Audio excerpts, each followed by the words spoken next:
What's going on, guys? Welcome to another edition of Gear Breaker Nation, where we get excellent assessment and reviews. And in this video, we're going to be reviewing episode 1 of Ash vs. the Evil Dead, El Jefe. Now, the episode starts off the series 30 years after the events of Army of Darkness, and Ash is in his house, and the guy's older. You can tell he's out of shape. He's old. He hasn't really done anything with his life. But hey, that's life and everything. So he ends up going to this bar and starts hitting on this one chick. And then the next thing you know, after a couple of cheesy lines, he is in the bathroom knocking boots with this woman and definitely tearing it up. And it's funny because while he's sitting here hitting this woman or whatever, he's got this wooden hand. He's just smacking her in the rump and everything. And I'm like, wow, that's kind of funny. But anyway, while he's doing it with her, next thing you know, this lady turns into a deadite on him and tells him that, hey, the deadites are just gunning for him. He's like, oh my gosh. But before he can bolt and everything, he does finish up. It's kind of funny because while he's doing it, he's like,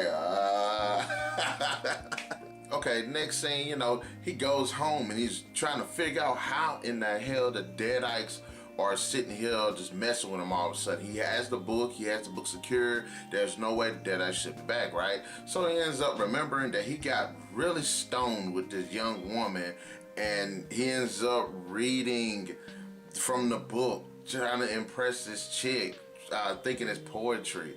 And that's how the deadites once again get released. So the next scene jumps over to this policewoman named Amanda Fisher and her partner Carson, who end up getting this call about supernatural events at this house. So they end up going to check it out. They go inside. It's just dark and it's creepy and it's claustrophobic.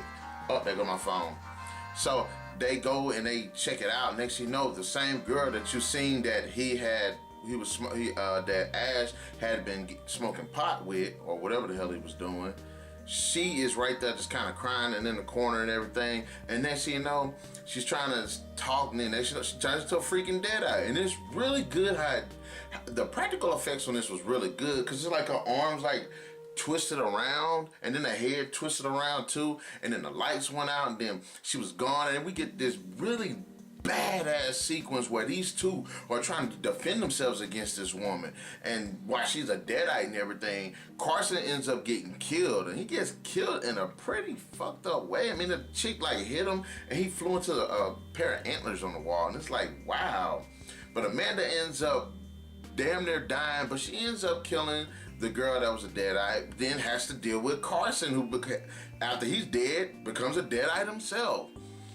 So she has to sit there and contend with that without having to kill a partner also. And it's kind of good. I like the fact that they have a different character that doesn't really know what's going on actually be introduced to it. And I'm glad she didn't die. And plus, if y'all don't recognize her, this is a chick from Girlfriends. And I haven't seen her in a movie or a TV show since Girlfriends. And I really like that show.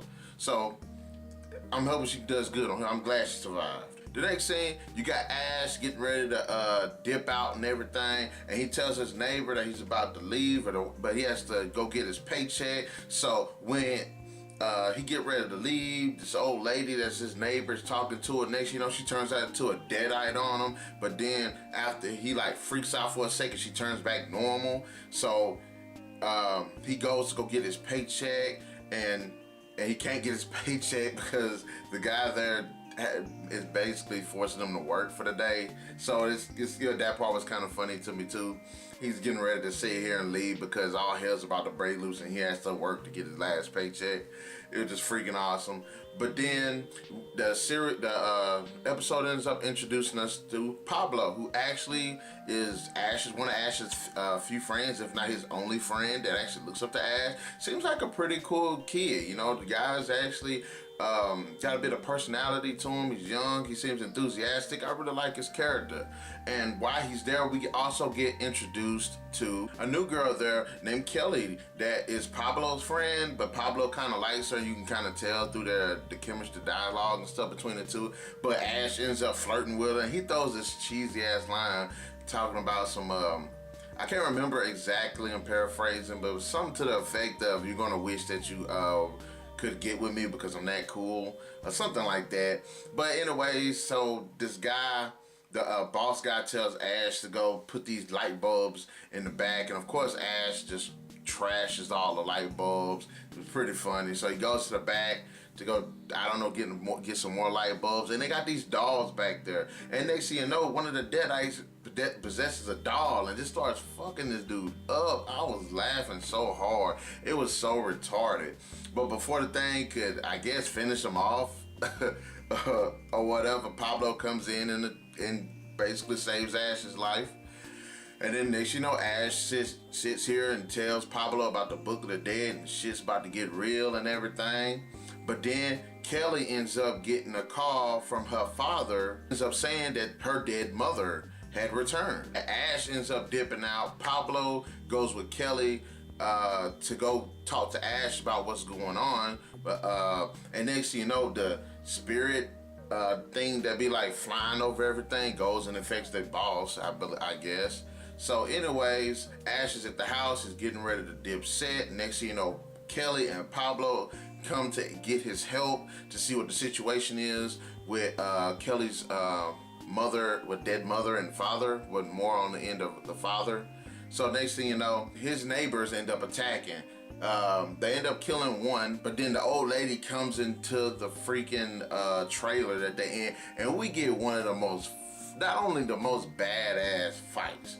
Next to the whole scene where the Deadite was in the house with the 2 state troopers, we get this badass scene where these 3 characters, Ash, Kelly, and Pablo, are trying to survive against this old ass lady that's turned into this Deadite. And I had to say, I enjoyed it. It was funny as crap. It was serious. It was gross, and it was just totally badass. And next thing you know, the damn Deadite knocks out Pablo, knocks out Ash, and then is about to gouge out Kelly's eyes, but then Pablo manages to give Ash his chainsaw. And this was a badass scene because Pablo like kicks the chainsaw to him, and it shouldn't really flew through the air like that, but it did. And then, you know, Ash doesn't have his hand, so he jumps up and catches it, and it reconnects with his arm, and then he gets all badass mode. And now, you know, he stands off against this old ass Deadite. Next thing you know, bam, cuts his bra's head off. And I was like, sweet.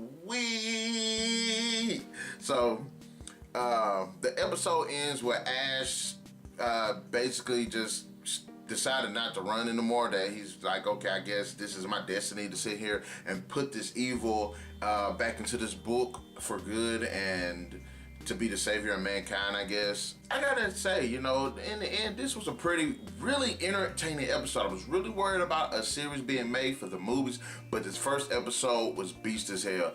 Pablo is a likable character, and I like him being introduced into the series, and I'm glad they didn't kill him off. Kelly was a pretty good character. I like the fact that she's a smart ass, and it's kind of counteracting Ash's more suave, most cool guy type aspect. And it's kind of like all 3 personalities do complement each other. I do like those 3. I like the fact that Amanda's character, you know, is actually introduced into it. She didn't get killed, and it seems like now she's going to be a reoccurring character because she did survive it, and I hope she is. But anyway, guys, I would actually have to say that this episode gets a 3 out of 5. In the comment section below, tell me what you thought about episode 1 of Evil Dead. Ash versus Evil Dead. Did you like it? Did you think the characters were pretty cool? Did you like that you know, it does adjust to the time frame of Bruce Campbell's actual age?